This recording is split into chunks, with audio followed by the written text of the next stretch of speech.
Saat diundang di acara ulang tahun mertua karena dianggap aku norak dan miskin, kubuat mereka syok saat aku datang menggunakan jet pribadi.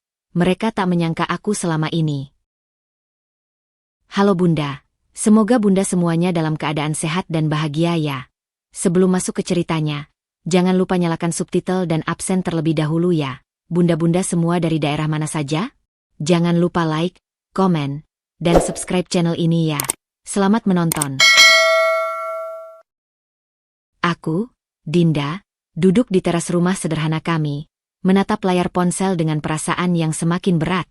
Jari-jariku menggulir lini masa media sosial tanpa semangat. Setiap gesekan seperti menusuk perlahan. Foto-foto itu berderet rapi, dekorasi mewah, bunga segar berjejak di setiap sudut, catering prasmanan dengan hidangan yang terlihat begitu lezat, dan senyum sumringah Bu Lasmi, ibu mertuaku, yang sedang memeriksa persiapan pesta ulang tahunnya besok. Tapi ada satu hal yang membuat dadaku sesak. Aku tidak diundang. Bahkan Mas Riki, suamiku, hanya diberi kabar sepintas oleh sepupunya lewat pesan singkat. Acara besok jam 3 sore, jangan lupa bawa kado ya. Seolah-olah aku tidak ada. Seolah-olah aku bukan bagian dari keluarga mereka. Angin malam berhembus pelan, membawa hawa dingin yang seakan menyetujui kepedihan hatiku. Mataku kembali tertuju pada foto Bu Lasmi yang sedang tertawa lebar, dikelilingi oleh para menantu perempuan lainnya, Rina, istri adik Riki, dan Siska, istri kakaknya. Keduanya selalu menjadi favorit Bu Lasmi. Mereka selalu tampil sempurna di matanya. Anggun, kaya, dan berasal dari keluarga terpandang. Sedangkan aku hanya Dinda, perempuan yang dianggap norak karena lebih suka memakai baju sederhana, yang dianggap miskin karena rumah kami tidak semewah milik mereka, dan yang dianggap tidak pantas untuk Mas Riki.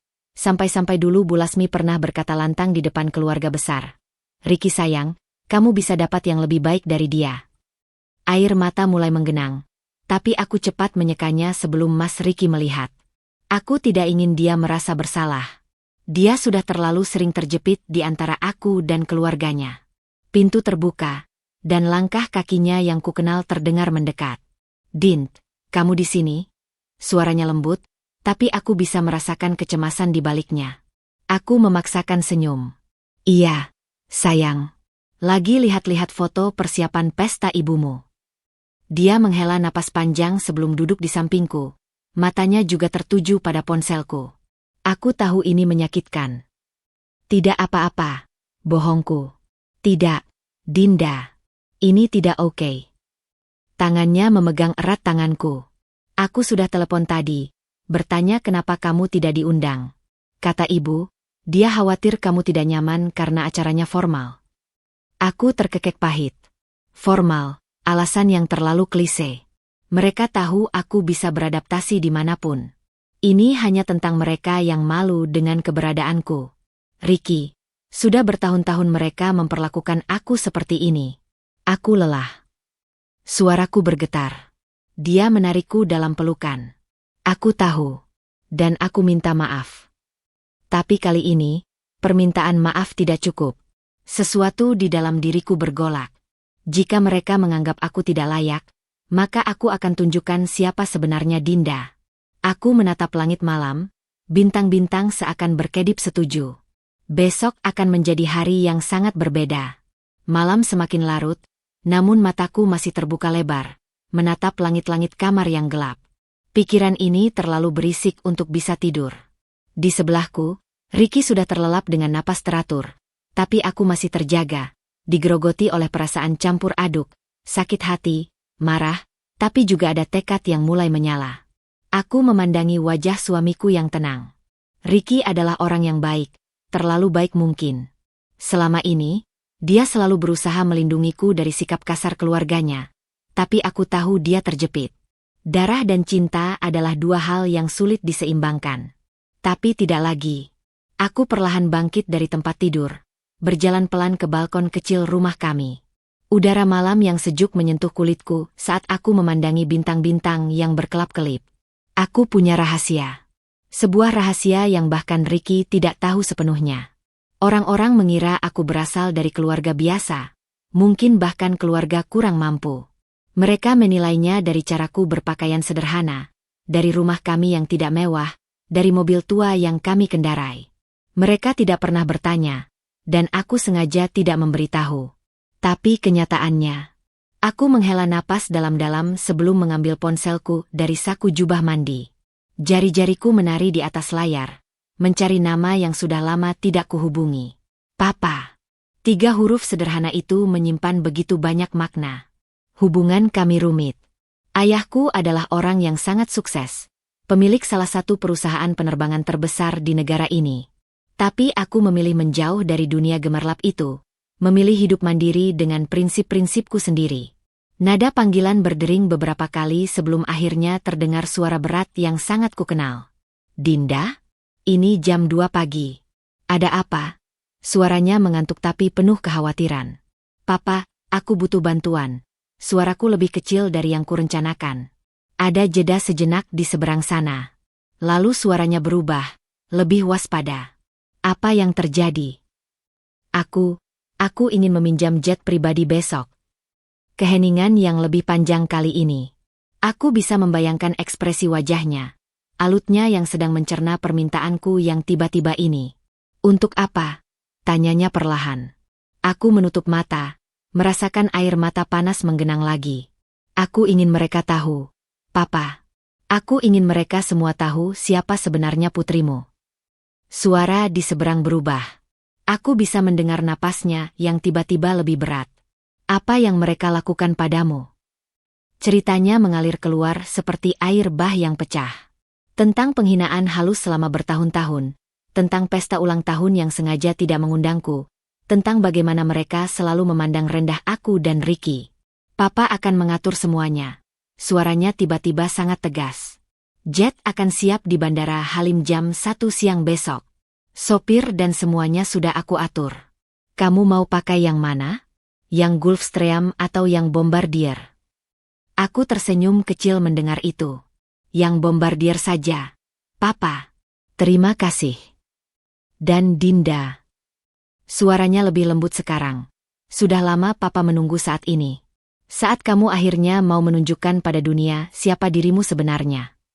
Ketika aku menutup telepon, ada perasaan aneh yang menggelitik di dadaku. Seperti sebuah babak baru yang akan dimulai. Aku kembali ke kamar, menemukan Ricky sudah bangun, duduk di tepi tempat tidur dengan pandangan bingung. Dinda? Ada apa? Kamu menangis. Aku menggeleng, lalu duduk di sampingnya. Tidak, sayang. Aku akhirnya siap. Siap untuk apa? Untuk menunjukkan pada keluargamu siapa sebenarnya istrimu. Matanya membelalak ketika aku mulai menceritakan segalanya. Tentang ayahku, tentang kekayaan keluarga kami yang sengaja kusembunyikan, tentang jet pribadi yang akan kami tumpangi besok. Ekspresinya berganti-ganti antara syok, tidak percaya, dan akhirnya sebuah pemahaman. Jadi selama ini aku memilih hidup sederhana karena itu yang aku inginkan, bukan karena tidak punya pilihan lain, ucapku pelan. Ricky menarik napas dalam-dalam, lalu tiba-tiba menarikku dalam pelukan erat. Aku tidak peduli kamu kaya atau miskin. Tapi jika ini yang akan membuat mereka berhenti merendahkanmu, maka aku mendukungmu sepenuhnya. Di pelukannya, aku merasakan sebuah keteguhan. Besok akan menjadi hari yang tidak akan pernah dilupakan oleh siapapun, terutama oleh Bu Lasmi dan seluruh keluarganya. Mereka memilih mengundang aib mereka sendiri. Matahari pagi menyinari wajahku dengan lembut, namun energi yang mengalir dalam darahku terasa seperti petir yang menggelegar. Aku bangun lebih awal dari biasanya. Tubuhku dipenuhi adrenalin yang belum pernah kurasakan sebelumnya. Hari ini adalah hari pembuktian. Hari di mana semua topeng kemunafikan akan terlepas, dan kebenaran akan berdiri tegak di hadapan mereka semua. Ricky sudah berdiri di depan lemari, matanya masih mengantuk tapi penuh pertanyaan. Jadi, kita benar-benar akan melakukan ini.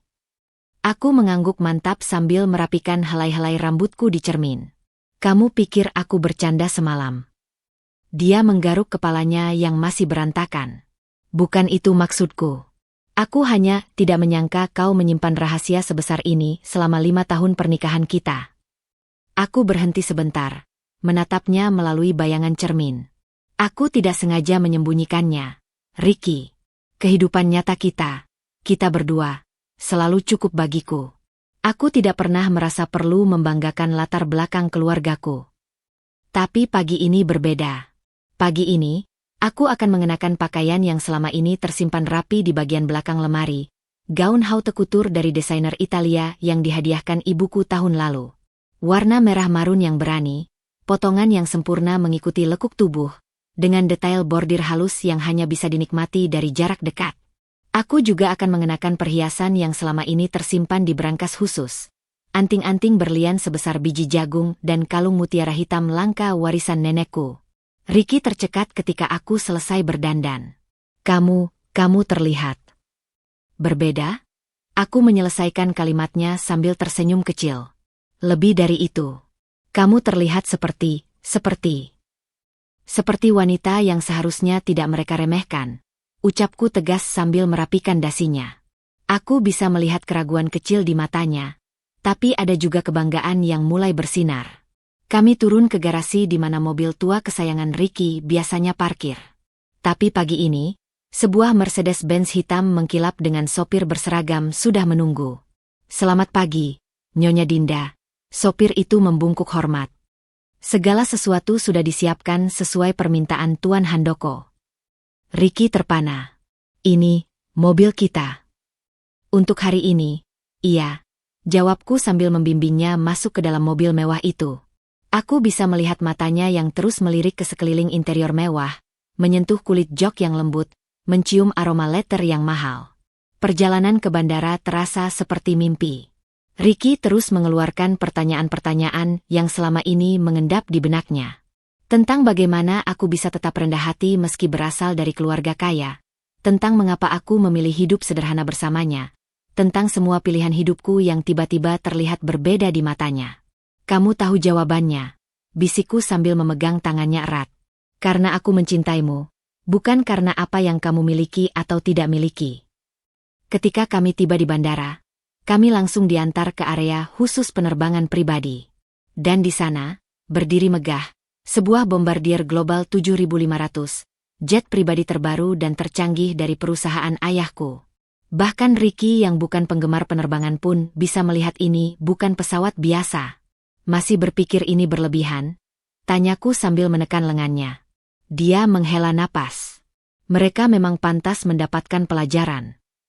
Pramugari pribadi sudah menunggu di tangga pesawat. Selamat pagi, Nyonya Dinda. Segalanya sudah siap. Perjalanan ke Bandara Pondok Cabe hanya membutuhkan 25 menit. Saat mesin pesawat mulai menderu, aku menatap keluar jendela. Aku ingat semua momen memalukan yang harus kualami.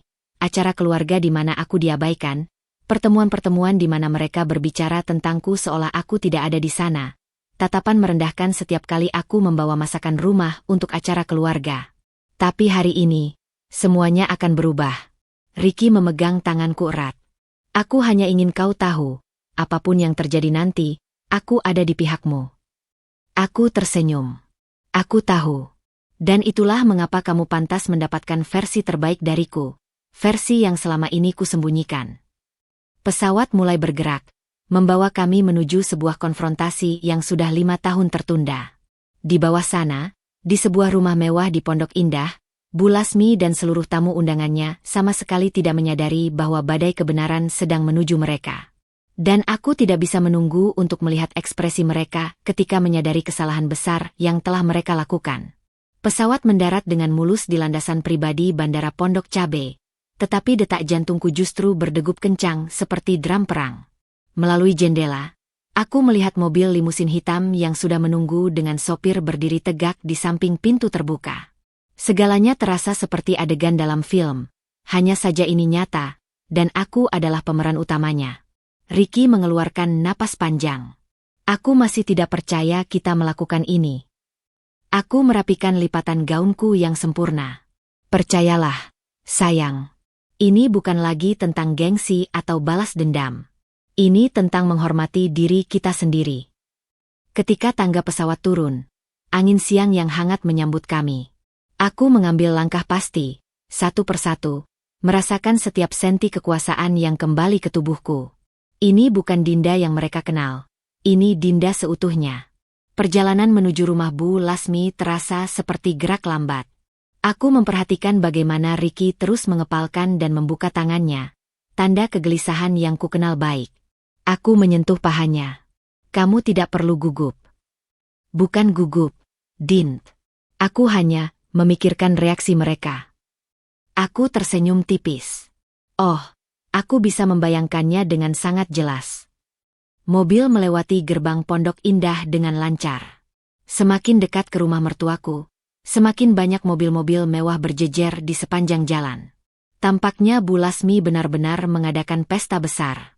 Untuk pertama kalinya pagi ini, sedikit keraguan menyelinap dalam pikiranku. Apakah ini berlebihan? Apakah aku menjadi sama seperti mereka? Tapi kemudian aku ingat tatapan Hinarina saat aku membawakan kue buatanku untuk acara keluarga. Ejekan halus Bu Lasmi tentang tas branded palsu yang katanya selalu kugunakan. Dan yang terakhir, undangan yang sengaja tidak mencantumkan namaku. Tidak, ini bukan tentang menjadi seperti mereka. Ini tentang keadilan. Ketika mobil kami berbelok ke jalan rumah Bu Lasmi, aku bisa melihat kerumunan tamu di halaman depan. Beberapa kepala mulai menengok ketika mendengar suara mobil mewah yang tidak biasa. Kita di sini, bisik Ricky, suaranya tegang. Aku menarik napas dalam-dalam. Tunjukkan ekspresi terbaikmu, sayang. Sopir membuka pintu dengan sempurna.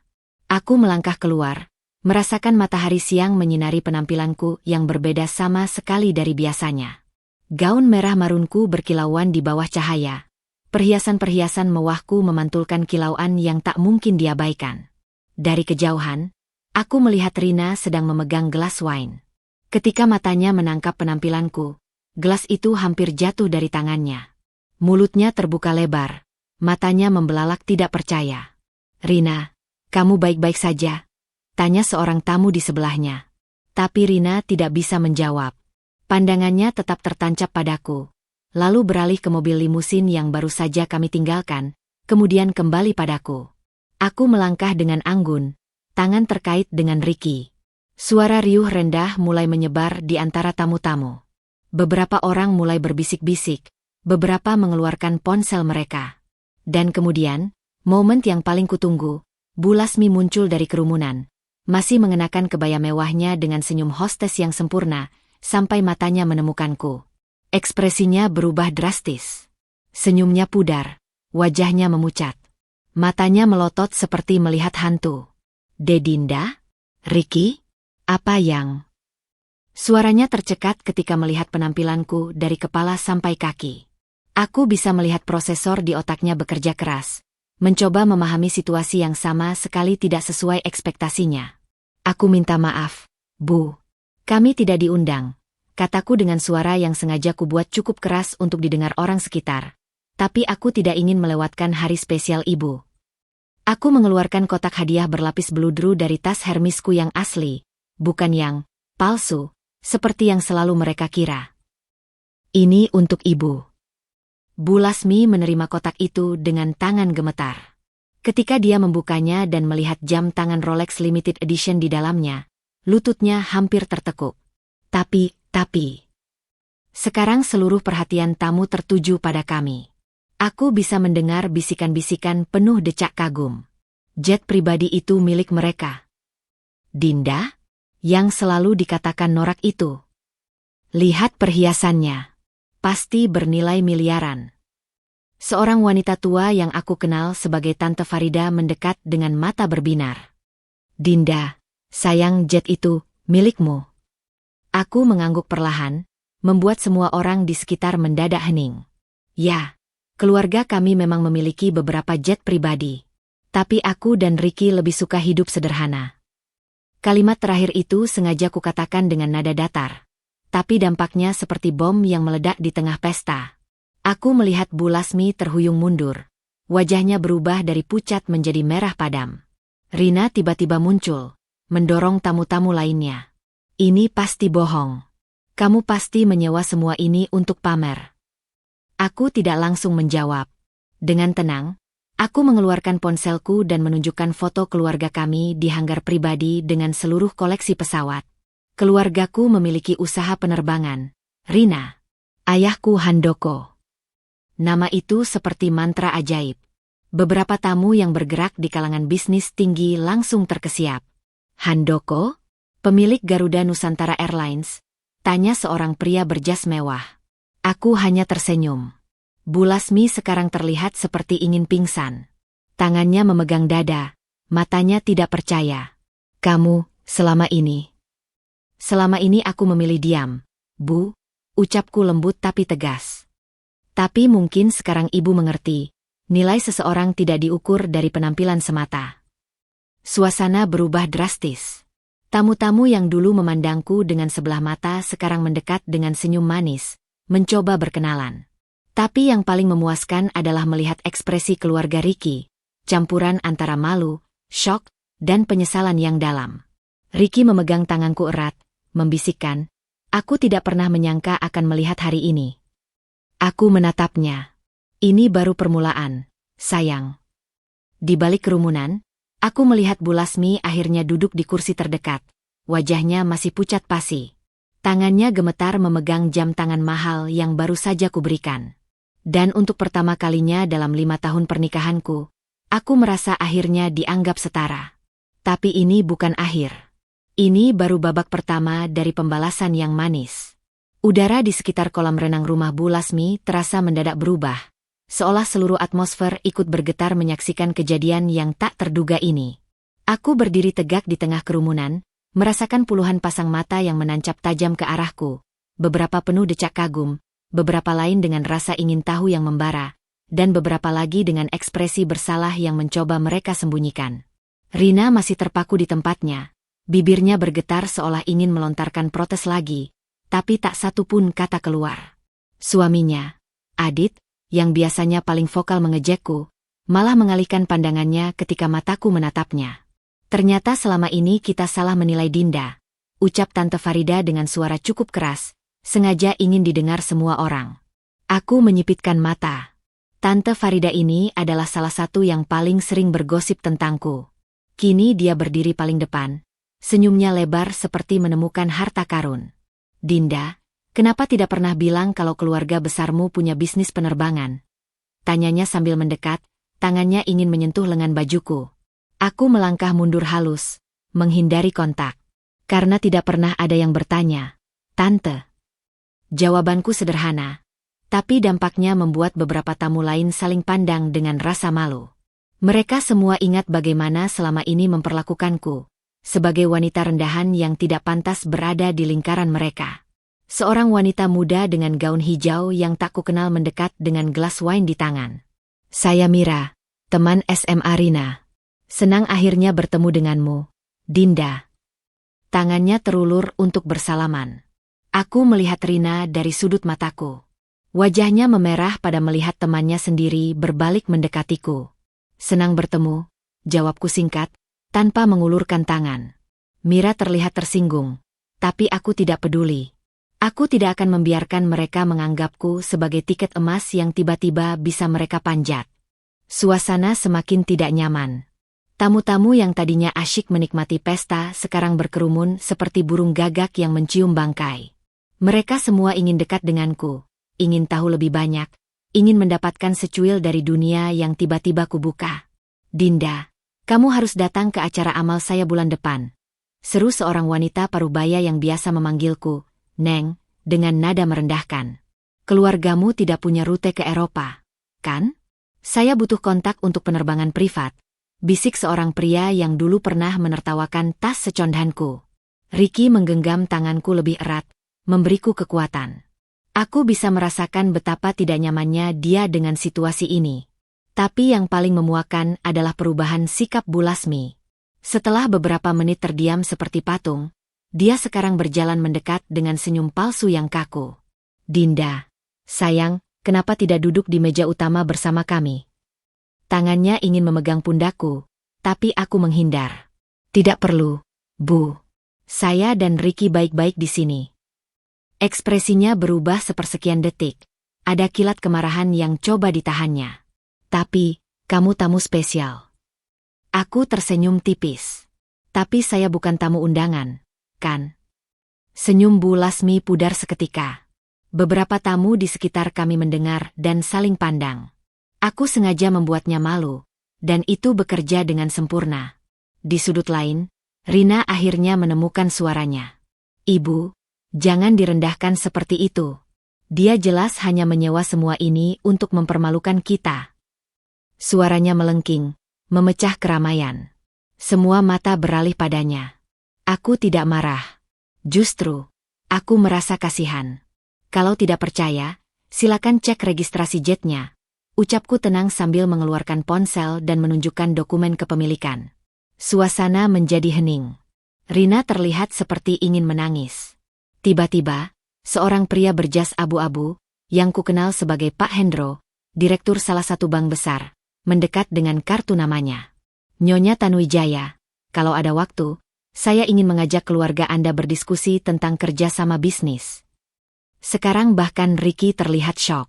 Ini pertama kalinya seseorang memanggilku dengan nama marga ayahku di depan keluarga besarnya. Aku menerima kartu itu dengan anggun. Terima kasih, Pak.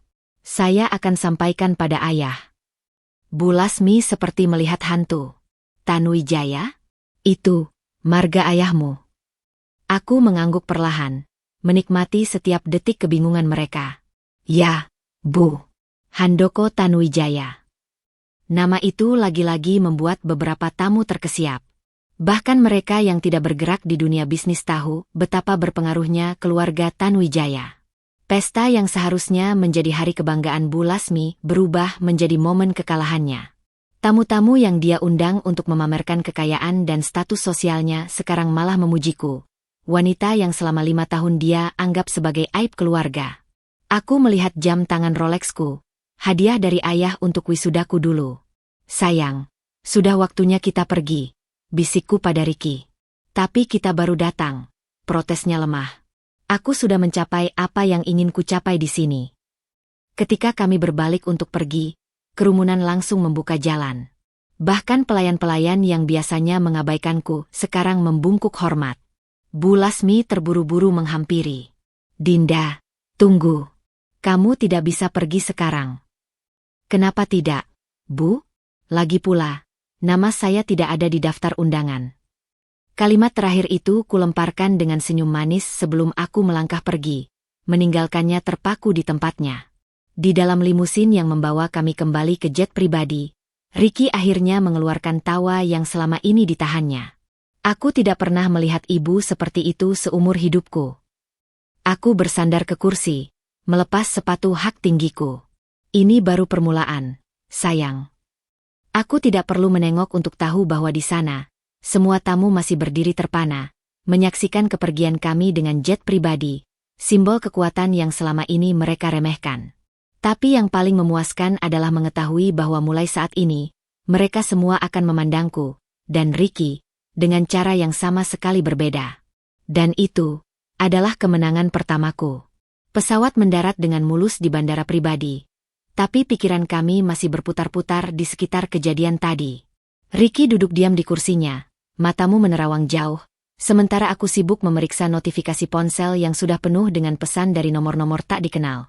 Teman-teman Bu Lasmi yang tiba tahu ingin bersilaturahmi. Kamu baik-baik saja? Tanyaku, menyentuh pundak Ricky yang tegang. Dia menghela napas panjang. Aku cuma mencerna semuanya. 5 tahun, Dinda. 5 tahun mereka memperlakukanmu seperti sampah, dan sekarang mereka ingin menjadi sahabat karibku, sambungku dengan senyum getir. Mobil sudah menunggu untuk membawa kami pulang. Tapi sebelum sempat masuk, dering telepon Ricky memecah kesunyian. Dari nada bicaranya yang tiba-tiba dingin, aku tahu pasti itu keluarganya. Iya, Ibu. Tidak, kami tidak akan kembali ke pesta. Apa maksudmu? Mempermalukan keluarga? Aku menyita ponselnya. Bu Lasmi, suaraku tegas tapi terkendali. Kami hanya hadir untuk memberi selamat. Kalau ibu merasa dipermalukan, mungkin ibu harus bertanya pada diri sendiri mengapa merasa malu. Suara di seberang terdengar tercekik. Dinda, kamu tidak paham posisiku. Yang saya pahami, ibu sengaja tidak mengundang saya. Sekarang saya pamit. Aku menutup telepon sebelum sempat ada tanggapan. Ricky memandangiku dengan campuran kagum dan kekhawatiran. Kamu yakin sudah mau membakar semua jembatan? Aku menghela napas. Jembatan apa, Ricky? Selama ini yang ada hanya jalan satu arah di mana aku selalu yang berkorban. Malam itu, ketika kami sudah berada di rumah, media sosial mulai gempar. Foto-foto penampilanku yang glamor dan jet pribadi sudah viral di beberapa grup eksklusif. Aku menyaksikan dengan ironi bagaimana orang-orang yang dulu memblokirku sekarang tiba tahu memfollow akun-akunku. Tapi yang paling menggelikan adalah pesan dari Rina. Dint, maafkan aku kalau selama ini ada salah kata. Aku sebenarnya selalu senang sama kamu. Mau ketemuan besok? Aku traktir lunch di Grand Indonesia. Aku memutar mataku. Lihat ini, Ricky. Rina yang dulu bilang masakanku seperti makanan kaki lima sekarang mau mentraktirku makan siang. Ricky menggeleng. Jangan direspon. Dia cuma pengen pamer ke teman-temannya bahwa dia dekat denganmu sekarang. Tapi aku sudah mengetik balasan. Maaf, besok aku ada meeting dengan manajemen Garuda Nusantara. Lain kali saja. Pesan itu sengaja kubuat ambigu. Biarlah dia bertanya-tanya seberapa besar pengaruhku di perusahaan ayahku. Keesokan harinya, Karma mulai bekerja lebih cepat dari yang kuduga. Ricky mendapat telepon dari sepupunya yang memberitahu bahwa beberapa tamu penting pesta kemarin, yang juga klien potensial keluarga Bu Lasmi, tiba tahu memutuskan kontrak. Katanya mereka lebih tertarik berurusan dengan keluarga Tanuwijaya, ujar Ricky sambil membaca pesan. Aku menyeringai. Oh, jadi sekarang kita, keluarga Tanuwijaya? Bukan lagi Ricky dan istri noraknya? Tapi kesenanganku tidak bertahan lama. Sore itu, ketika aku sedang bersantai, sebuah pesan anonim masuk. Jangan bangga dulu. Keluargamu punya banyak skeleton in the closet. Aku bisa buktikan kamu cuma perempuan bawahan yang berusaha naik kelas. Ricky segera memelukku ketika melihat wajahku memucat. Apa yang terjadi? Aku menunjukkan pesan itu. Permusuhan tidak akan berhenti. Mereka hanya berubah strategi. Dan benar saja, 1 jam kemudian, sebuah akun anonim di media sosial mulai menyebarkan rumor bahwa aku hanya mantan pramugari yang pura-pura jadi anak bos. Foto-foto lamaku saat masih berpenampilan sederhana diedit seolah-olah itu bukti bahwa aku penipu. Ricky marah besar. Ini pasti ulatan Rina atau teman-temannya. Aku menarik napas dalam-dalam. Tenang, aku punya senjata lebih kuat. Dengan tenang, aku mengunggah foto keluargaku di acara pernikahan adikku, di mana ayahku berdiri gagah di antara beberapa pejabat tinggi dan pengusaha ternama. Captionnya kutunggal. Untuk yang meragukan, ini ayahku, Handoko Tanuwijaya. Dan ya, itu gubernur di sebelah kirinya. Dalam hitungan menit, unggahan itu menjadi viral. Akun-akun yang tadi menyerangku mulai menghilang satu persatu. Tapi satu pesan masuk dari nomor tak dikenal. Permainannya baru mulai. Dinda, keluarga Ricky tidak akan membiarkanmu menang begitu saja. Aku memandangi pesan itu dengan perasaan campur aduk. Mereka pikir ini permainan? Baiklah. Jika mereka ingin perang, mereka akan mendapatkannya. Dan kali ini, aku tidak akan berhenti sampai mereka benar-benar menyesal memperlakukan kami seperti sampah. Matahari pagi menyinari wajahku dengan lembut, tetapi pikiran ini masih gelap oleh dendam yang belum tersalurkan sepenuhnya. Aku duduk di balkon rumah kami, menyeruput teh hangat sambil menatap layar laptop yang penuh dengan laporan keuangan. Semalam, setelah pertempuran media sosial usai, aku memutuskan untuk mengambil langkah lebih serius. Mereka ingin bermain kotor? Baiklah, aku akan tunjukkan arti permainan yang sesungguhnya. Ricky masih terlelap di kamar, kelelahan setelah drama kemarin. Aku memandanginya sebentar sebelum kembali fokus pada layar. Jari-jariku menari di atas keyboard, membuka satu demi satu dokumen rahasia yang diberikan ayahku semalam. Data tentang jaringan bisnis keluarga Ricky yang selama ini mereka sembunyikan. Dan di sana, tersimpan rahasia kotor mereka. Perusahaan suami Rina, Adit, yang selalu mereka bangga-banggakan ternyata sedang diambang kehancuran. Hutang menumpuk, proyek-proyek mereka gagal, dan yang paling parah, ada indikasi penyelewengan dana besar-besaran. Aku menyimpan semua dokumen ini ke dalam folder khusus, lalu mengirim salinannya ke email pribadiku. Ini akan menjadi senjataku. Pukul 9 pagi, telepon Ricky berdering. Dari raut wajahnya yang berubah drastis, aku tahu pasti itu keluarganya.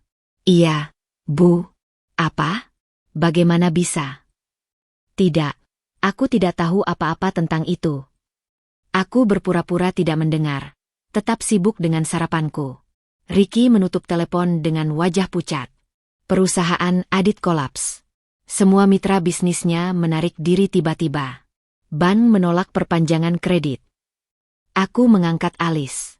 Oh, kenapa tiba-tiba? Dia bilang ada yang menyebarkan informasi internal ke kompetitor. Ricky menatapku dalam-dalam. Dinda, kamu tahu sesuatu tentang ini? Aku menahan senyum. Aku hanya seorang istri sederhana. Mas, apa hubunganku dengan bisnis mereka? Tapi Ricky terlalu mengenaliku. Dinda. Aku hanya memberitahu beberapa teman ayah tentang praktik kotor perusahaan Adit. Sisanya, biarlah karma yang bekerja. Ricky terdiam lama. Mereka akan tahu ini ulahmu. Biarkan mereka tahu, jawabku dingin. Biarkan mereka merasakan sedikit dari rasa sakit yang mereka berikan padaku selama 5 tahun terakhir. Tak sampai 2 jam kemudian, Rina sudah berdiri di depan rumah kami. Wajahnya merah oleh kemarahan dan air mata. Aku membiarkannya mengetuk pintu dengan kasar sebelum akhirnya membukakan pintu dengan senyum manis. Ada yang bisa kubantu, Rina? Kau tahu apa yang kau lakukan? Teriaknya, suaranya nyaris histeris. Suamiku sekarang terancam di penjara karena tuduhan penggelapan dana. Aku menyandarkan badan di pintu. Oh, jadi selama ini Adit menggelapkan dana? Aku pikir perusahaanmu sangat profesional, seperti yang selalu kau bangga-banggakan. Rina tampak ingin menerkeramku. Kau menyebarkan informasi internal kami. Aku akan menuntutmu. Silakan, jawabku sambil melipat tangan. Dengan bukti apa? Lagi pula, semua data itu sudah menjadi rahasia umum di kalangan bisnis. Kau pikir dunia ini kecil, Rina? Dia gemetar, tapi kali ini bukan karena marah, melainkan ketakutan. Dinda, tolong. Kami punya anak kecil. Jika Adit dipenjara. Aku ingat waktu anakku dirawat di RS dan kau bilang itu karena aku tak mampu membeli makanan bergizi. Potongku dengan suara tiba-tiba tajam. Atau saat kau dengan bangga bilang anakmu masuk sekolah internasional sementara anakku hanya di sekolah negeri. Rina tercekat. Pergi dari sini, Rina. Dan sampaikan pada Bu Lasmi, ini baru permulaan. Sepanjang hari, telepon Ricky terus berbunyi. Keluarganya panik. Bisnis yang menjadi kebanggaan mereka runtuh satu persatu. Mitra-mitra bisnis yang selama ini setia tiba-tiba menjaga jarak. Dan yang paling memuaskan, Bu Lasmi akhirnya meneleponku langsung. Dinda, aku minta maaf. Suaranya gemetar. Tolong hentikan semua ini. Keluarga kita. Keluarga kalian, Bu, potongku. Aku hanya istri norak dan miskin. Ingat. Dinda, jangan begitu, kita bisa bicara baik-baik. Aku sudah mencoba bicara baik-baik selama 5 tahun. Hasilnya? Kau malah tidak mengundangku ke pesta ulang tahunmu sendiri. Ada keheningan panjang di seberang sana. Apa yang kau inginkan? Akhirnya Bu Lasmi bertanya dengan suara kecil. Aku tersenyum, padahal dia tak bisa melihat. Aku ingin kau dan seluruh keluargamu merasakan sedikit saja dari penghinaan yang kau berikan padaku. Dan percayalah, Bu, hari ini baru hari pertama. Ketika aku menutup telepon, Ricky memandangiku dengan ekspresi kompleks. Ada kekhawatiran, tapi juga semacam kebebasan yang baru ia temukan. Kau yakin ini jalan yang benar? Tanyanya pelan. Aku mendekat, memegang tangannya. Mereka mengajari kita selama ini bahwa kekuatan ada di tangan mereka. Sekarang, saatnya kita yang memegang kendali. Dan di kejauhan, dari berita di televisi, terdengar kabar tentang ditahannya Adit oleh penyidik pajak. Karma memang bekerja dengan sempurna. Hari-hari berikutnya terasa seperti berada dalam pusaran badai yang tak kunjung reda. Setelah kejatuhan Adit, keluarga Ricky bagai terserang demam, panik, marah, dan ketakutan bergantian menguasai wajah-wajah mereka setiap kali kami bertemu. Namun, pagi ini, suasana terasa berbeda. Udara pagi yang biasanya segar terasa berat, seolah membawa beban yang lebih besar dari sekadar kelembaban. Telepon berdering tepat pukul 7 pagi. Dari nomor yang terpampang di layar, aku tahu ini bukan panggilan biasa.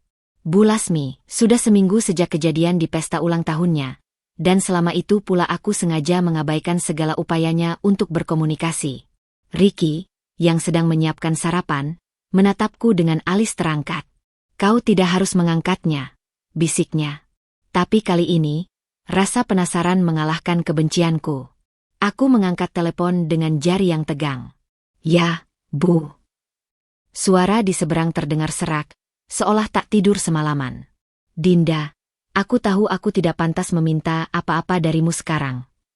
Ada jeda panjang, lalu desahan berat. Tapi tolong, kita perlu bertemu. 4 mata, hanya ibu dan kamu. Aku memandang Ricky yang kini berdiri kaku di depan kompor, sendok kayu menggantung di tangannya. Jam 10. Di kafe dekat rumahku, jawabku singkat sebelum menutup telepon. Ricky segera menghampiri. Apa yang dia inginkan? Aku akan segera mengetahuinya, jawabku sambil meraih jaket. Kafe itu sepi di pagi hari. Aku memilih meja di sudut paling belakang, jauh dari jendela dan potensi tatapan orang yang lewat. Ketika Bu Lasmi masuk, aku nyaris tak mengenalinya.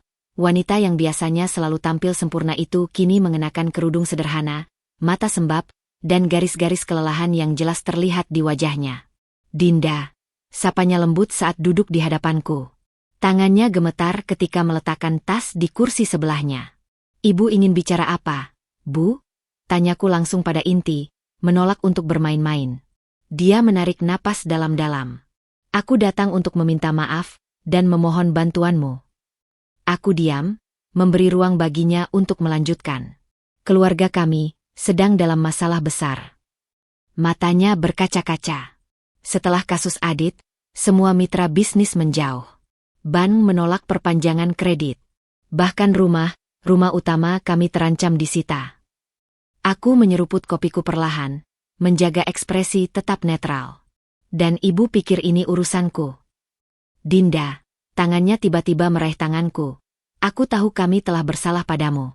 Tapi tolong, ini bukan hanya tentang aku atau Rina. Ini tentang seluruh keluarga, termasuk Ricky. Kunyitkan bibir. Jangan libatkan Ricky. Dia sudah menderita cukup banyak karena sikap kalian. Air mata akhirnya mengalir di pipinya yang kendur. Aku mengaku. Aku sombong. Aku angkuh. Aku merendahkanmu karena mengira kau. Karena mengira aku perempuan miskin dan norak, sambungku dengan dingin. Dia mengangguk, tak mampu lagi berbicara. Aku memandangnya lama, menikmati setiap detik kehancuran moral di depan mataku. Tapi anehnya, di balik segala dendam yang kupendam, ada secuil rasa iba yang tak kuharapkan muncul. Berapa yang ibu butuhkan? Tanyaku akhirnya. Bu Lasmi terkejut, matanya berbinar. Kau mau menolong kami? Tidak, jawabku tegas. Aku hanya ingin mendengar seberapa dalam lubang yang ibu gali sendiri. Dia menunduk. 50 miliar, untuk menutupi yang paling urgent. Aku nyaris tersedak kopi. 50 miliar? Ibu pikir aku akan memberikannya begitu saja. Kami akan mengembalikannya. Dengan bunga. Tidak, potongku. Jika aku membantu, dan itu jika besar, ada syaratnya. Bu Lasmi menatapku penuh harap dan ketakutan. Apa saja? Aku bersandar ke kursi, menatapnya tajam. Pertama, Rina dan Adit harus datang ke rumahku dan meminta maaf secara terbuka di depan seluruh keluarga. Kedua, ibu harus mengumumkan di media sosial bahwa selama ini ibu telah salah menilaiku. Ketiga, aku berhenti sejenak. Ricky mendapat bagian warisan yang selama ini ibu sembunyikan darinya. Wajah Bu Lasmi berubah pucat. Bagaimana kau tahu? Aku tahu segalanya sekarang, Bu. Termasuk surat wasiat kakek Ricky yang ibu sembunyikan. Dia gemetar hebat, tapi akhirnya mengangguk. Aku akan berusaha. Tidak ada, berusaha. Lakukan, atau nikmati kebangkrutanmu. Aku berdiri, mengakhiri pertemuan. Oh, dan satu hal lagi. Jika ibu atau siapapun dalam keluargamu sekali saja menghina aku atau Ricky lagi, tidak hanya bantuanku yang akan ditarik, tapi aku akan memastikan seluruh Jakarta tahu kebusukan bisnis keluarga kalian. Ketika aku berbalik meninggalkannya, aku mendengar isak tangis yang terseduh-seduh. Tapi kali ini, hatiku sudah membatu. Mereka menanam angin, kini saatnya menuai badai. Dan badai ini baru saja dimulai. Malam itu, setelah pertemuan dengan Bu Lasmi, aku duduk di ruang kerja kecil di rumah kami, dikelilingi oleh dokumen-dokumen yang baru saja dikirimkan oleh tim hukum ayahku. Cahaya lampu meja menerangi lembaran-lembaran kertas yang berisi rahasia gelap keluarga Ricky. Rahasia yang bahkan suamiku sendiri tidak mengetahuinya. Ricky memasuki ruangan dengan 2 gelas coklat panas di tangannya. Sudah larut, Dinda. Kau harus istirahat. Aku mengangkat wajahku, menyambut senyumnya yang penuh perhatian. Aku baru saja menemukan sesuatu yang penting. Dia duduk di sebelahku, matanya penuh keingintahuan. Tentang keluargaku lagi. Aku mengangguk perlahan, lalu menggeser sebuah dokumen berbahasa Inggris yang sudah diterjemahkan ke hadapannya. Baca ini.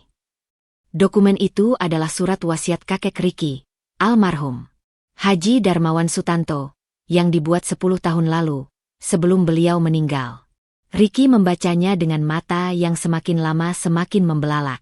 Aku tidak mengerti, bisiknya, suaranya serak. Ini mengatakan bahwa aku adalah penerima utama 60% saham perusahaan keluarga? Tapi selama ini ibu bilang kakek tidak meninggalkan wasiat khusus. Aku menarik napas dalam-dalam. Dan lihat halaman berikutnya. Ricky membalik halaman, dan wajahnya berubah pucat. Di sana terdapat dokumen pengalihan saham yang ditandatangani oleh Bu Lasmi, dengan jelas mencantumkan bahwa saham Ricky dikelola sementara oleh ibunya sampai dia menikah dengan wanita yang setara secara sosial. Jadi selama ini, tangannya gemetar memegang kertas. Selama ini ibu menahan hak warisanku karena menganggap kau tidak pantas. Aku mengangguk, merasakan amarah yang sama seperti yang terpancar dari mata Ricky. Mereka tidak hanya merendahkan kita, tapi juga mencuri apa yang sebenarnya menjadi hakmu. Ricky berdiri tiba-tiba, kursinya terjungkal ke belakang. Aku akan menghadapi ibu sekarang juga. Aku menahan lengannya. Tunggu. Kita perlu strategi.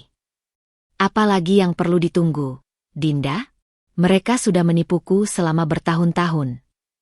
Dan kita akan membuat mereka membayarnya, kataku dengan tenang yang sengaja kubuat.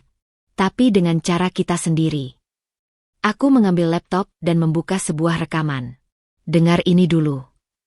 Rekaman itu adalah percakapan antara Bu Lasmi dan Rina yang direkam oleh seseorang di keluarga mereka, yang ternyata sudah lama tidak menyukai Bu Lasmi, dan diam-diam dikirim padaku. Dalam rekaman itu, Bu Lasmi dengan jelas mengatakan, kita harus pastikan Ricky tidak tahu tentang warisan itu sampai dia menceraikan Dinda. Lebih baik kita jual saja sahamnya diam-diam daripada melihat harta keluarga jatuh ke tangan perempuan norak itu. Ricky terduduk kembali. Wajahnya seperti orang yang baru saja dipukul dengan palu godam. Mereka benar-benar. Aku punya lebih banyak, aku melanjutkan, membuka folder berisi laporan keuangan perusahaan keluarga selama 5 tahun terakhir. Lihat ini, mereka sudah mulai menjual aset-aset kecil tanpa sepengetahuanmu. Dan lihat saldo terakhir mereka, minus 8 miliar. Ricky memandangi dokumen-dokumen itu seperti orang yang melihat mimpi buruk menjadi nyata. Jadi itulah mengapa ibu tadi memohon padamu untuk uang. Mereka benar-benar bangkrut. Dan sekarang, kataku sambil menutup laptop, kita memiliki semua senjata yang kita butuhkan. Ricky memandangiku lama, lalu tiba-tiba menarikku dalam pelukan erat. Aku minta maaf telah membawamu ke dalam keluarga seperti ini. Aku membalas pelukannya. Ini bukan salahmu. Tapi sekarang, kita akan menulis akhir cerita ini dengan cara kita sendiri. Malam itu, kami menyusun rencana dengan cermat. Besok pagi, Ricky akan mengundang seluruh keluarga besar ke rumah orang tuanya untuk berbicara tentang solusi masalah keuangan keluarga. Tapi yang tidak mereka tahu, Ini akan menjadi pertemuan di mana semua rahasia gelap akan dibuka.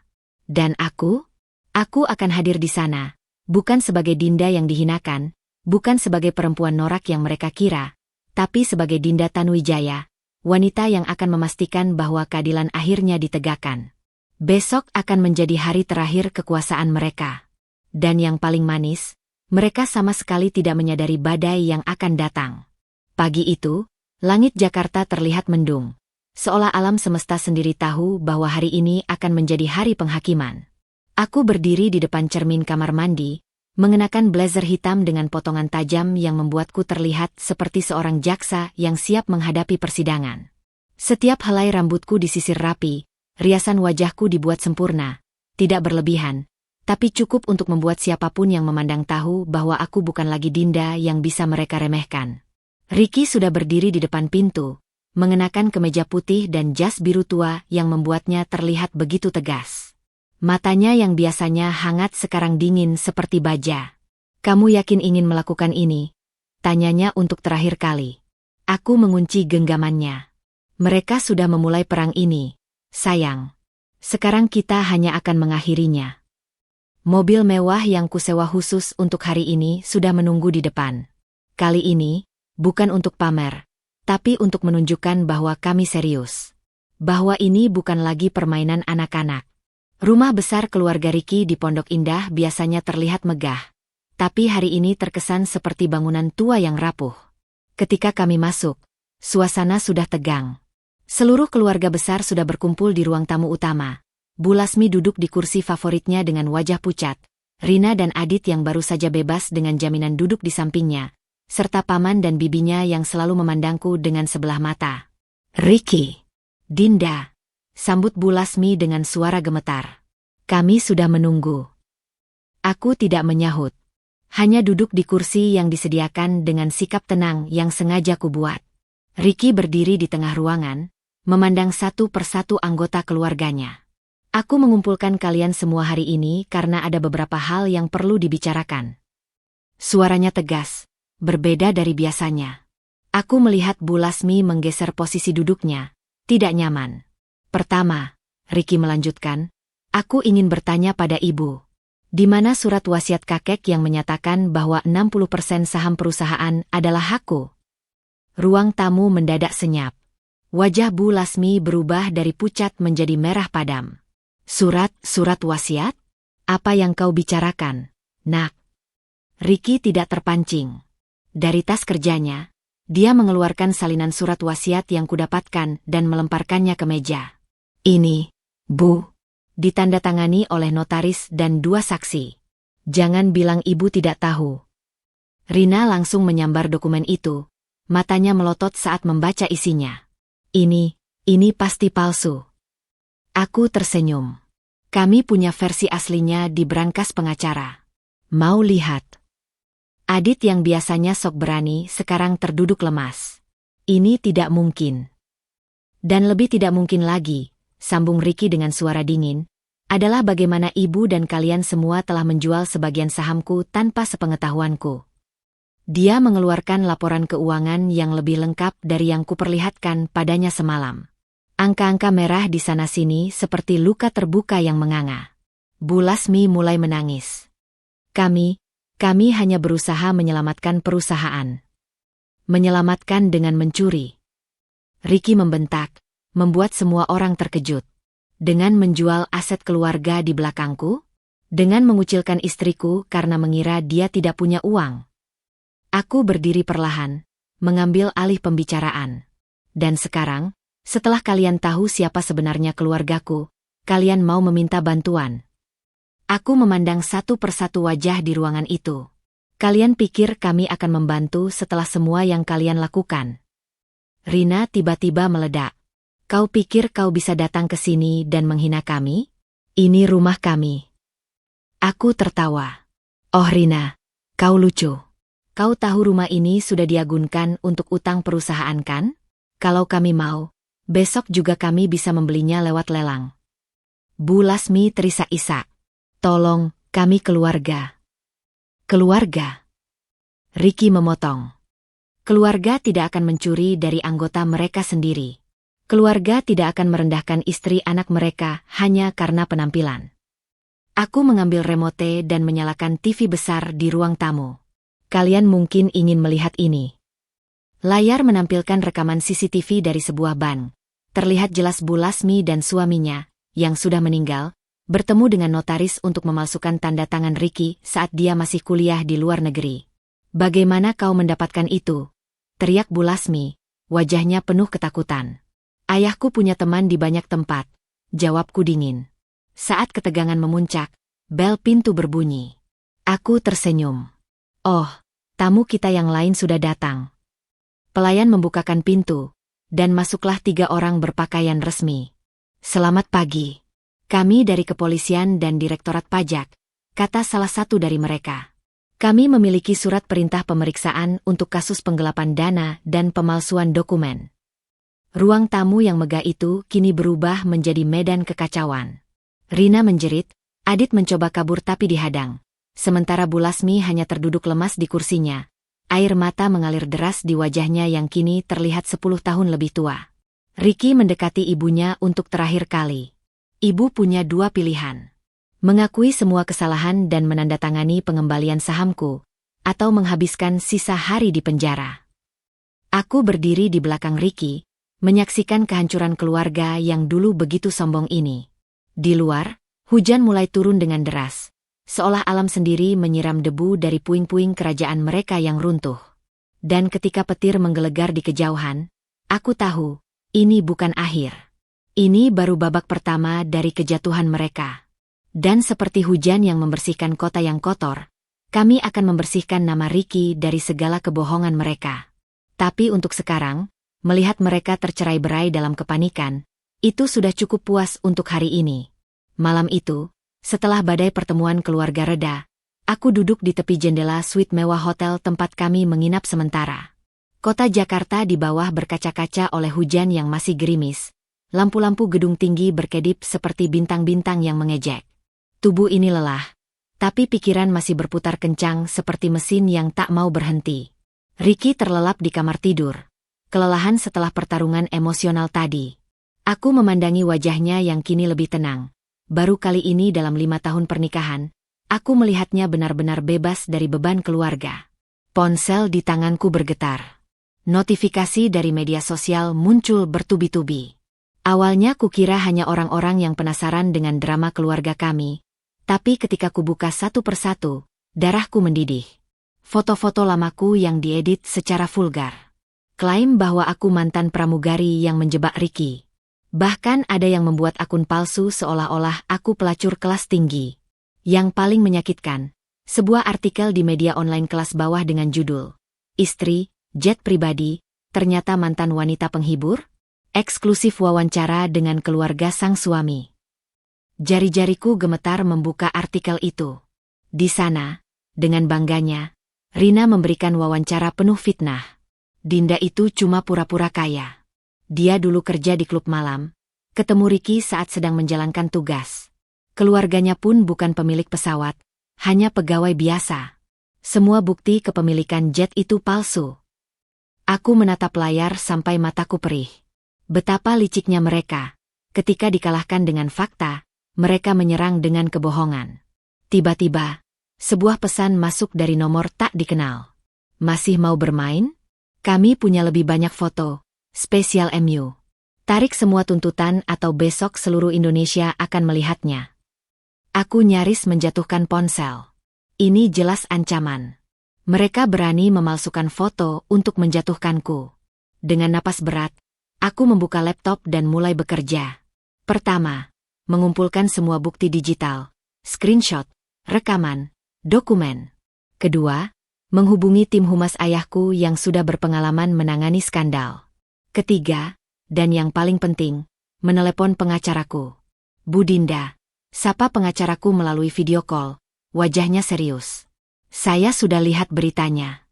Ini jelas pemerasan dan pencemaran nama baik. Berapa lama bisa diselesaikan? Tanyaku singkat. 24 jam untuk perintah pengaduan. Tapi, dia ragu. Kita perlu bukti kuat bahwa foto-foto itu palsu. Aku tersenyum getir. Saya punya sesuatu yang lebih baik. Aku membuka folder rahasia di laptop, berisi rekaman CCTV dari klub tempat Rina dan teman-temannya sering berpesta dengan narkoba 2 tahun lalu. Rekaman yang kudapat dari mantan manajer klub itu setelah menyelidiki latar belakang Rina diam-diam. Kirim ini ke redaksi media yang memuat berita tadi. Instruksiku. Tawarkan sebagai eksklusif. Tapi hanya jika mereka menarik artikel tentangku terlebih dahulu dan memuat permintaan maaf. Pukul 3 pagi, Ricky terbangun dan menemukanku masih di depan laptop. Dinda? Kenapa belum tidur? Aku memutar kursi dan menatapnya lelah.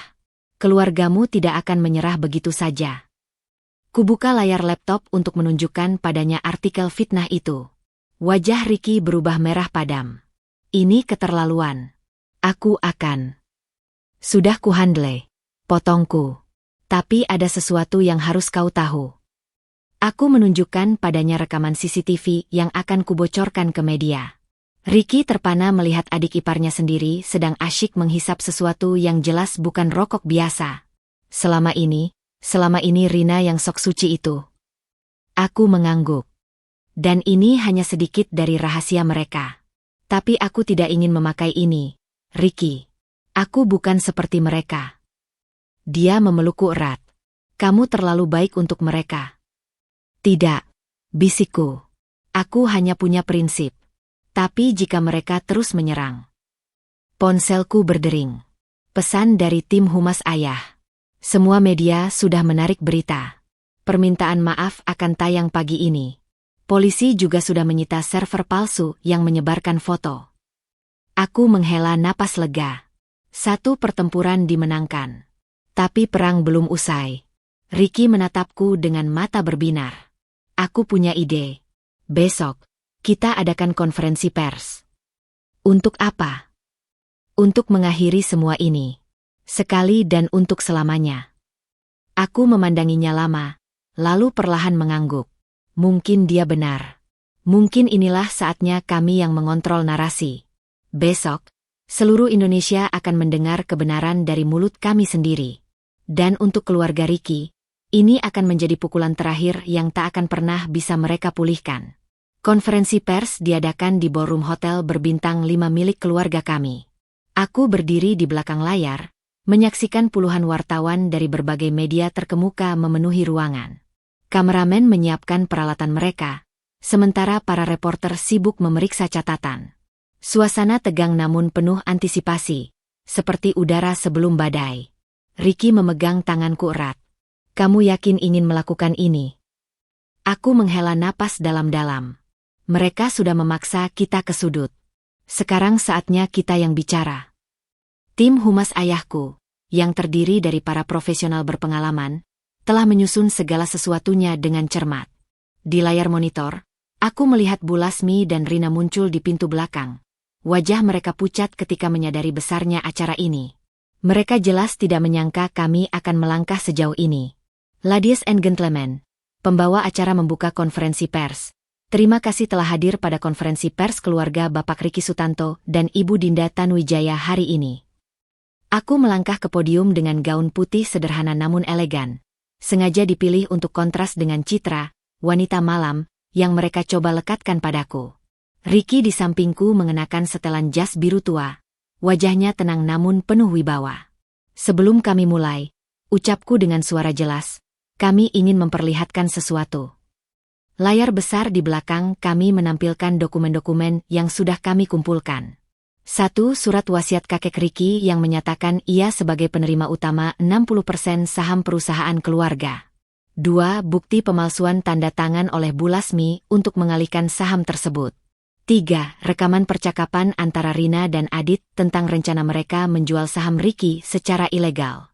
4. Laporan keuangan yang menunjukkan penyalahgunaan dana perusahaan oleh keluarga. Gasps terdengar dari para wartawan. Beberapa langsung sibuk mengetik di laptop mereka. Kami di sini bukan untuk membuka aib keluarga. Ricky mengambil alih, suaranya tegar. Tapi untuk mengklarifikasi fitnah keji yang disebarkan terhadap istriku. Aku mengangguk, lalu menekan remote. Layar beralih ke bukti-bukti lain. Foto-foto palsu yang disebarkan tentangku beserta analisis digital yang membuktikan editan. Transkrip ancaman melalui pesan yang kami terima. Sertifikat kepemilikan jet pribadi dan dokumen perusahaan ayahku. Yang lebih menyedihkan, suaraku sedikit bergetar. Semua ini dilakukan oleh orang-orang yang seharusnya disebut keluarga. Tiba-tiba, dari sudut ruangan, Rina berteriak, "Itu semua bohong. Dia yang memanipulasi suamiku." Ruangan gempar. Kamera-kamera langsung berbalik ke arahnya. Aku tidak terpancing. Dengan tenang aku menekan tombol berikutnya. Layar menampilkan rekaman CCTV yang selama ini kusimpan. Rina sedang berpesta dengan narkoba di sebuah klub, persis seperti yang kuduga. "Kami punya lebih banyak," ucapku dingin. "Tapi kami bukan seperti kalian. Kami tidak ingin menghancurkan siapapun." Rina terlihat seperti ingin pingsan. Bu Lasmi mencoba menahannya, tapi sudah terlambat. Para wartawan sudah mengerumuninya dengan pertanyaan-pertanyaan menyudutkan.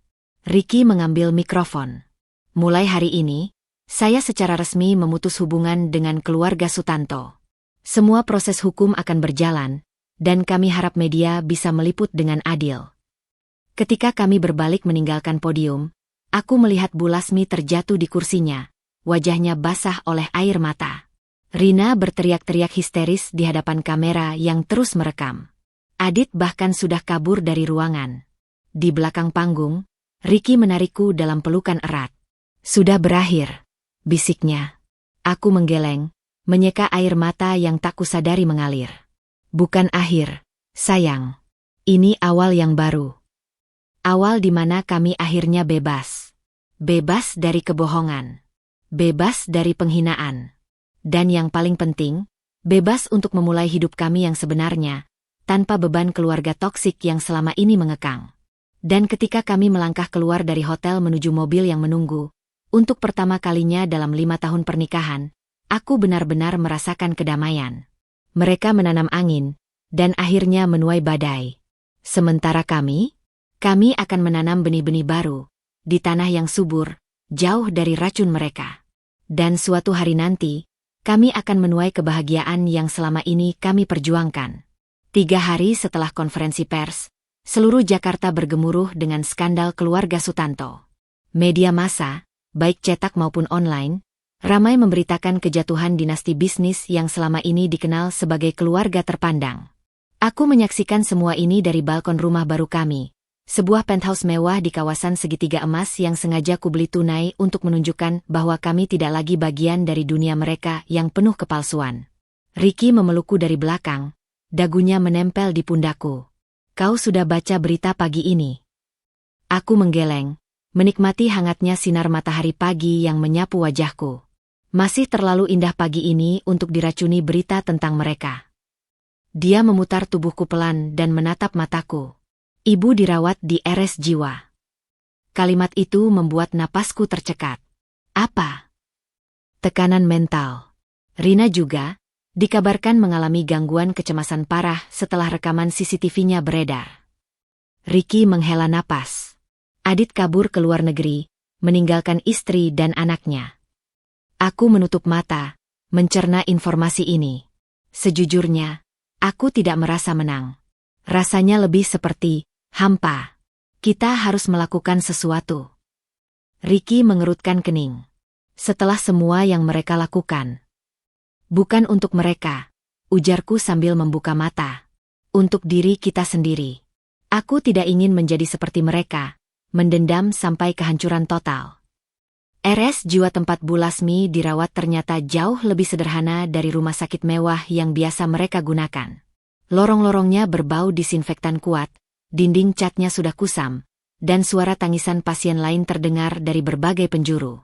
Ketika kami masuk ke kamarnya, aku nyaris tidak mengenali wanita yang dulu begitu angkuh itu. Bu Lasmi duduk di tepi tempat tidur, memandang kosong ke dinding, rambutnya yang biasanya selalu tertata rapi kini kusut tak terurus. "Ibu," Ricky memanggil pelan. Dia tidak bereaksi. Aku melangkah mendekat, meletakkan tangan di bahunya yang terasa tulang saja. "Bu, kami datang untuk..." "Pergi," teriaknya tiba-tiba, tubuhnya menggelepar seperti ketakutan. "Jangan sakiti aku lagi." Aku sudah menyesal. Aku menyesal. Perawat bergegas masuk. Dia sering seperti ini, bisiknya. Mengira semua orang datang untuk menghukumnya. Dadaku sesak. Aku memandang Ricky, matanya berkaca-kaca. Bisakah kami membantu perawatannya? Tanyaku pada perawat. Perawat itu menghela napas. Secara finansial, tentu. Tapi pemulihannya butuh waktu lama. Trauma ini sudah menumpuk bertahun-tahun. Aku mengangguk, lalu mengeluarkan cek yang sudah kusiapkan. Ini untuk perawatan terbaik. Dan aku ragu sejenak, tolong jangan beritahu siapa donaturnya. Kami juga mengunjungi Rina, yang dirawat di lantai berbeda. Keadaannya lebih buruk, wajahnya pucat, matanya kosong, dan tangannya terus-menerus menggenggam erat selimut seperti takut diambil seseorang. Ketika melihatku, dia langsung menjerit dan bersembunyi di balik perawat. Jangan tunjukkan foto itu lagi. Aku minta maaf. Aku minta maaf. Ricky menarikku keluar ruangan. Cukup, Dinda. Mereka sudah mendapatkan hukuman mereka. Di mobil dalam perjalanan pulang, aku merenungkan ironi takdir. Keluarga yang dulu begitu bangga dengan status sosialnya, kini hancur secara mental dan finansial. Bisnis mereka bangkrut, reputasi hancur. Dan yang tersisa hanya aib yang akan terus melekat pada nama Sutanto. Kau berpikir untuk membantu mereka bangkit? Tanya Ricky tiba-tiba. Aku memandang keluar jendela. Tidak sekarang. Mungkin tidak pernah. Tapi aku menarik napas. Aku juga tidak ingin terus hidup dalam dendam. Ricky memegang tanganku. Aku mengajukan perubahan nama resmi kemarin. Aku tidak mau lagi memakai nama Sutanto. Aku terkejut. Jadi, dari sekarang, aku Ricky Tanuwijaya. Matanya berbinar dengan tekad baru. Aku memilih dunia baruku. Bersamamu. Air mata mengalir di pipiku. Dalam kehancuran mereka, kami justru menemukan kebebasan sejati. Karma memang sempurna. Ia tidak hanya menghukum yang bersalah, tapi juga membebaskan yang terzalimi. Dan hari ini, di tengah reruntuhan dinasti Sutanto, kami berdiri sebagai pemenang. Bukan karena kami menghancurkan mereka, tapi karena kami memilih untuk tidak ikut hancur bersama. Malam itu, ketika kami kembali ke penthouse mewah kami, untuk pertama kalinya dalam hidup, aku benar-benar merasa damai. Mereka boleh menyebut ini sebagai kejatuhan sosial. Tapi bagi kami, ini adalah kebangkitan sejati. Bulan-bulan berikutnya mengalir seperti sungai yang tenang setelah badai.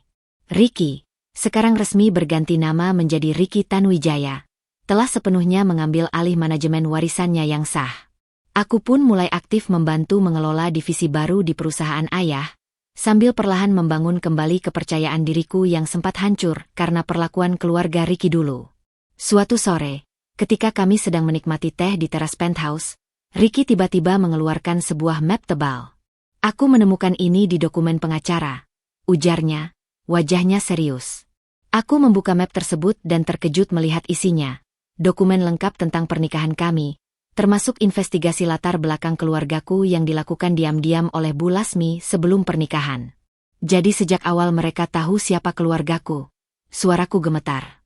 Ricky mengangguk berat. Mereka tahu. Tapi sengaja merendahkanmu karena...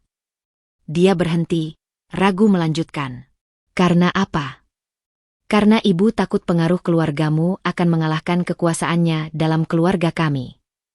Aku menatap dokumen itu, membaca laporan detil tentang kekayaan ayahku, bisnis keluarga, bahkan riwayat pendidikanku. Tiba-tiba semua penghinaan selama ini terasa lebih menyakitkan. Itu bukan karena ketidaktahuan, tapi justru karena mereka tahu dan sengaja ingin menjatuhkanku. Ricky berlutut di hadapanku, memegang kedua tanganku. Aku minta maaf, Dinda. Aku seharusnya lebih tegas dari dulu. Aku menarik napas dalam-dalam. Ini bukan salahmu. Tapi... Aku berhenti, merasakan sesuatu yang aneh di dada. Aku butuh waktu sendiri.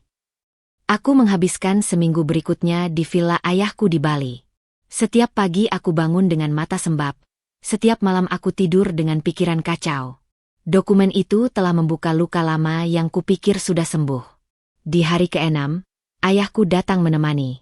Kau masih mencintainya? Tanyanya langsung saat kami berjalan di pantai. Tentu saja, jawabku tanpa ragu. Dan dia masih mencintaimu? Ya. Lalu apa masalah sebenarnya? Aku berhenti berjalan, menatap ombak yang menerpa karang. Aku marah pada diriku sendiri, Papa, karena membiarkan mereka memperlakukanku seperti itu selama 5 tahun. Karena tidak berani membela diri. Karena air mataku mengalir. Karena membuat Ricky terjebak di antara aku dan keluarganya. Ayahku memelukku erat. Kau salah tentang satu hal, Nak. Justru dengan bertahan selama itu, kau telah menunjukkan kekuatan yang tidak dimiliki banyak orang. Ketika aku kembali ke Jakarta, Ricky menungguku di bandara dengan karangan bunga dan mata penuh penyesalan. Aku punya sesuatu untukmu, bisiknya di mobil. Dia membawaku ke sebuah gedung baru di kawasan Sudirman.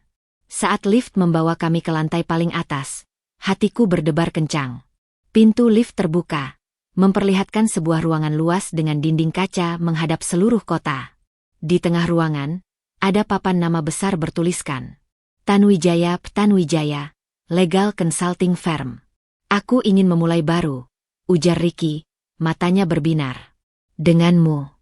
Sebagai partner sejajar, bukan di bawah bayang-bayang siapapun. Aku menangis. Ini adalah jawaban atas semua kegelisahanku. Ricky tidak hanya mencintaiku, tapi juga menghormatiku sebagai rekan setara. Ada satu syarat, bisikku di antara Ishak. Apa saja? Kita berlibur dulu. Hanya kita berdua. Jauh dari semua ini. Ricky tersenyum, lalu mengeluarkan 2 tiket pesawat. Pesawat ke Maladewa sudah menunggu besok pagi. Dalam ujian pernikahan kami tidak hanya bertahan, kami tumbuh lebih kuat. Dan ketika aku melangkah keluar gedung itu, tangan terkait dengan Ricky, aku menyadari sesuatu. Keluarga Sutanto mungkin telah memberikanku luka, tapi mereka juga secara tidak langsung memberiku hadiah terbesar. Suami yang bersedia mengubah namanya, hidupnya, dan seluruh masa depannya hanya untuk memastikan kebahagiaanku. Dan untuk itu, mungkin, hanya mungkin, aku bisa mulai belajar memaafkan. Pesawat mengudara membawa kami meninggalkan Jakarta, menjauh dari segala drama yang telah menguras emosi selama berbulan-bulan. Ricky memegang tanganku erat sepanjang penerbangan, sesekali menatapku dengan pandangan penuh pertanyaan, seolah masih tidak yakin apakah aku benar-benar telah memaafkan segalanya. Maladewa menyambut kami dengan langit biru tak berawan dan air laut sebening kristal. Villa terapung yang kami tempati langsung membuat kami terpesona, seolah dunia hanya terdiri dari kami berdua dan luasnya samudera. Malam pertama di sana, ketika kami duduk di dek melihat bintang, Ricky tiba-tiba mengeluarkan sebuah kotak kecil. Ini untukmu, katanya dengan suara serak. Di dalam kotak itu terletak cincin berlian baru, sederhana namun elegan, sangat berbeda dengan perhiasan mewah yang biasa ku kenakan. Kita sudah menikah 5 tahun lalu. Bisikku, bingung. Ricky mengambil cincin lamaku dari jariku dengan lembut. Pernikahan kita dulu dimulai dengan kebohongan dan manipulasi dari keluarganya. Aku ingin memulai ulang, dengan kebenaran dan cinta yang utuh. Dia memasukkan cincin baru ke jariku, lalu mengeluarkan selembar kertas dari saku celananya. Dan ini kebenaran terakhir yang harus kau ketahui. Kertas itu ternyata surat dari Bu Lasmi yang ditulis sebelum dia dirawat di RS Jiwa. Dengan tangan gemetar, ku baca isinya. Ricky sayang, jika kau membaca ini, berarti ibu sudah tidak bisa berpikir jernih lagi. Ada satu kebenaran yang ibu sembunyikan selama 30 tahun. Ayah kandungmu bukan almarhum Pak Sutanto, tapi Handoko Tanuwijaya. Kalian berdua, Ricky dan Dinda, tidak memiliki hubungan darah, tapi kau dan ayah Dinda. Surat itu jatuh dari tanganku sebelum selesai kubaca. Dunia sekelilingku seperti berhenti berputar. Jadi, ayahku adalah... Ricky mengangguk, matanya berkaca-kaca. Ayahmu adalah ayah kandungku. Ibu hamil di luar nikah saat kuliah, dan Pak Sutanto bersedia menikahinya untuk menutupi aib. Aku berdiri, berjalan ke tepi dek tanpa tujuan. Pikiranku kacau balau. Selama ini rasa tidak nyaman yang kurasakan di keluarga Ricky, pertengkaran dengan Bu Lasmi, semua itu ternyata. Aku tidak tahu sampai minggu lalu. Ricky berdiri di belakangku, tidak berani menyentuh. Ibu menyimpan rahasia ini selama 30 tahun. Aku menoleh, memandang wajahnya yang kini terlihat begitu berbeda. Sekarang aku mengerti mengapa dia memiliki sedikit kemiripan dengan ayahku. Bentuk alis yang sama, senyum yang serupa. Jadi kita bukan saudara. Cepat-cepat Ricky menyela. Ayahmu dan ibuku tidak pernah menikah. Tidak ada hubungan darah antara kita. Angin laut bertiup kencang, menerbangkan rambutku. Tiba-tiba semua puzzle mulai menyatu. Itulah mengapa Bu Lasmi begitu membenciku. Aku adalah pengingat hidup akan kesalahannya. Itulah mengapa dia tidak ingin Ricky dekat dengan keluargaku. Itulah mengapa dia berusaha mati-matian memisahkan kita. Ricky masih menungguku bicara. Wajahnya penuh ketakutan akan kehilanganku. Aku mengambil napas dalam-dalam, lalu tersenyum. Jadi selama ini kau adalah putra mahkota bisnis keluarga kami yang hilang. Dia terkejut, lalu tertawa lepas. Aku lebih suka disebut pangeran saja. Aku melompat ke pelukannya, menangis dan tertawa sekaligus. Kita akan memberitahu ayah. Dia punya hak tahu. Ricky mengangguk, memelukku erat. Besok, hari ini, hanya kita berdua. Di bawah sinar bulan yang memantul di permukaan laut, kami duduk berpelukan selama berjam-jam, berbicara tentang masa depan, tentang kebenaran yang akhirnya terungkap, tentang betapa ironisnya takdir yang mempertemukan kami. Keluarga mungkin memberi kita luka, tapi cinta sejati akan selalu menemukan jalannya. Dan malam itu, di villa kecil di tengah samudera, kami merayakan kebenaran yang akhirnya membebaskan kami sepenuhnya, bukan sebagai korban dari sebuah rahasia keluarga, tapi sebagai pejuang yang berhasil menemukan jalan pulang menuju cinta sejati. Matahari terbit di Maladewa menyapu lembut wajahku yang masih basah oleh air mata semalam. Ricky tidur nyenyak di kamar. Tubuhnya lelah setelah pengakuan besar yang mengubah segalanya. Aku berdiri di balkon, menatap laut biru yang tak berujung, mencoba mencerna kebenaran yang seperti mimpi buruk sekaligus mukjizat. Ponsel di tanganku bergetar, panggilan dari ayah. Jari-jariku gemetar sebelum akhirnya mengangkat. Papa. Dinda. Ada apa? Kamu baik-baik saja? Suaranya khawatir. Aku menelan ludah. Papa. Kami perlu bicara. Sesuatu penting tentang Ricky. Ada jeda singkat. Aku sedang di meeting penting. Bisakah ini menunggu? Tidak, Papa. Suaraku lebih tegas dari yang kurencanakan. Ini tentang anak laki-laki Papa yang hilang. Keheningan di seberang begitu pekat hingga aku bisa mendengar detak jantungku sendiri. Apa yang kau katakan? Suara ayah tiba-tiba sangat kecil. Ricky adalah putramu, Papa. 2 hari kemudian, jet pribadi ayah mendarat di Bandara Internasional Malé. Aku dan Ricky menunggu di lounge VIP, tangan kami berkeringat dan saling menggenggam erat. Bagaimana jika dia marah? Ricky bergumam untuk ke-100 kalinya.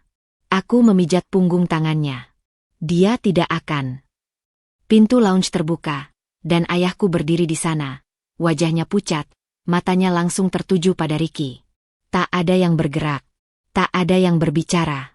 Ayah perlahan melangkah mendekat, matanya tak berkedip memandangi setiap detail wajah Ricky. Alis yang melengkung sama, hidung yang mirip, bahkan cara berdiri yang serupa. Tidak mungkin aku tidak melihatnya, bisik ayah, suaranya serak. Ricky tegak berdiri. Pak Handoko, saya. Dia tidak sempat menyelesaikan kalimat. Ayah menyambar Ricky dalam pelukan erat, tubuhnya gemetar. Anakku. Aku menangis melihat mereka. Ayah yang biasanya begitu terkendali kini menangis tak terbendung di bahu Ricky. Kami menghabiskan sisa minggu itu dengan berbicara tanpa henti. Ayah menceritakan kisah cintanya dengan Bu Lasmi saat masih mahasiswa. Bagaimana hubungan mereka dipaksa berakhir oleh orang tua Bu Lasmi yang tidak menyukai ayah yang saat itu masih miskin. Kami berjanji akan bertemu lagi setelah lulus. Kenang ayah, matanya berkaca-kaca. Tapi ketika aku kembali, dia sudah menikah dengan Sutanto dan pindah ke Singapura. Ricky mengangguk. Ibu tidak pernah bicara tentang itu. Aku dibesarkan sebagai anak Sutanto sepenuhnya. Aku memegang tangan ayah.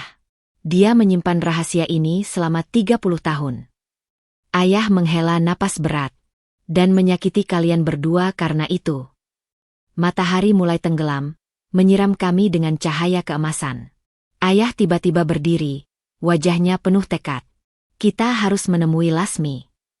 Ricky dan aku saling pandang. Ini akan menjadi pertemuan paling emosional dalam hidup kami. RS jiwa di Jakarta terasa lebih dingin dari yang kuingat. Bu Lasmi masih di ruangan yang sama, tapi kali ini dia terlihat lebih sadar. Duduk di kursi dekat jendela, memandang keluar dengan tatapan kosong. Ketika kami masuk, dia perlahan menoleh. Matanya membelalak melihat ayah berdiri di depanku. "Handoko?" Suaranya seperti angin sepau-sepau. Ayah melangkah mendekat, wajahnya campuran antara marah dan iba. "Kenapa, Lasmi? Kenapa kau sembunyikan anak kita?" Bu Lasmi gemetar hebat, air mata mengalir deras. Aku takut. Sutanto bilang akan menghancurkanmu jika tahu aku hamil. Dan ketika kau jadi kaya, aku malu. Ricky maju.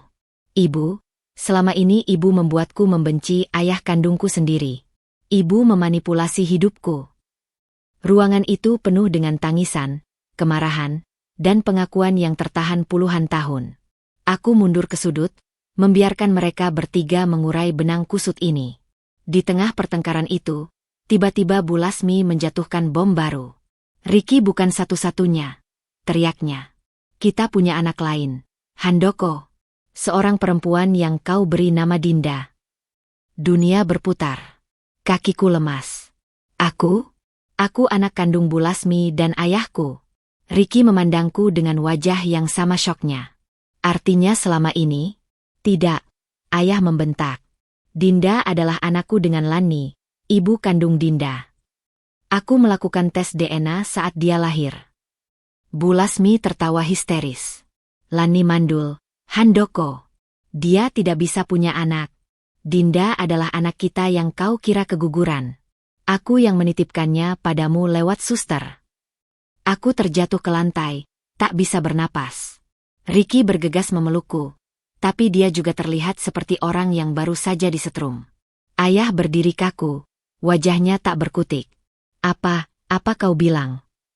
Dalam satu ruangan, sebuah keluarga yang hancur berkeping-keping. Dan aku bahkan tidak tahu lagi siapa diriku sebenarnya. 6 bulan telah berlalu sejak bom kebenaran itu meledak di ruangan rumah sakit jiwa. 6 bulan yang kami habiskan untuk verifikasi, tes DNA, dan pertemuan-pertemuan emosional yang tak terhitung jumlahnya. Kini, aku berdiri di depan cermin panjang di kamar tidur rumah baru kami. Sebuah villa megah di tepi pantai Bali yang jauh dari hiruk-pikuk Jakarta. Gaun putih yang melekat di tubuhku terasa asing namun tepat, seperti potongan puzzle terakhir yang selama ini hilang. Ricky muncul dari belakang, mengenakan setelan jas putih yang membuat matanya yang hijau itu semakin mencolok. "Sudah siap, istriku." Aku tersenyum, menyentuh kalung mutiara pemberian ayah. Sebuah hadiah setelah tes DNA membuktikan bahwa aku memang anak kandungnya dengan almarhumah ibuku. Dan Bu Lasmi ternyata hanya berhalusinasi dalam kondisi mentalnya yang tidak stabil. "Lebih dari siap," jawabku. Pesta anniversary pernikahan berlangsung di tepi pantai pribadi, dihadiri hanya oleh orang-orang terdekat. Ini bukan hanya anniversary pernikahan, tapi juga rekonsiliasi sebuah keluarga yang hancur dan bangkit kembali. Yang paling ironis, bisik Ricky saat kami berjalan menyusuri pasir setelah acara, adalah bahwa semua ini bermula karena ibuku mencoba memisahkan kita. Aku memandang ombak yang tenang, dan akhirnya menyatukan kita lebih kuat dari sebelumnya. Bu Lasmi tidak hadir. Dia masih dalam perawatan intensif, tapi mulai menunjukkan kemajuan. Rina, yang kini tinggal di rumah sederhana setelah perceraiannya dengan Adit, mengirimkan kartu ucapan sederhana. Ayahku, yang berdiri di samping kami saat foto keluarga, tiba-tiba mengangkat gelas. Untuk kebenaran yang akhirnya menang. Dan untuk cinta yang terbukti lebih kuat dari semua kebohongan. Malam itu, ketika pesta sudah usai dan hanya kami berdua yang tersisa di pantai, Ricky menarikku ke dalam pelukan. "Kau ingat 5 tahun lalu, saat kita menikah?" bisiknya. "Aku berjanji akan mencintaimu dalam susah dan senang. Aku mengangguk, menikmati hangatnya nafasnya di kulit bahuku. Sekarang izinkan aku memperbarui janji itu. Lanjutnya, menatap mataku dalam-dalam. Aku akan mencintaimu bukan hanya dalam susah dan senang, tapi juga dalam kebenaran dan kejujuran. Tidak ada lagi rahasia di antara kita. Tidak ada lagi dinding yang memisahkan. Bulan purnama memantulkan cahayanya di air laut, menciptakan jalan cahaya yang seolah mengarah ke cakrawala tak terbatas. Di kejauhan, suara ombak berdebur seperti irama jantung yang stabil. Inilah akhir dari perjalanan panjang kami. Akhir dari pertempuran melawan prasangka dan kesombongan. Akhir dari pencarian identitas dan kebenaran. Dan awal dari kehidupan baru, di mana kami bukan lagi korban dari drama keluarga, tapi arsitek dari takdir kami sendiri. Ketika Ricky menciumku di bawah sinar bulan, aku tahu satu hal dengan pasti. Mereka mungkin memulai perang ini, tapi kamilah yang menang dengan cara terbaik, dengan tetap mempertahankan cinta dan kemanusiaan kami, bahkan ketika dunia berusaha merenggutnya. Dan itu adalah kemenangan sejati.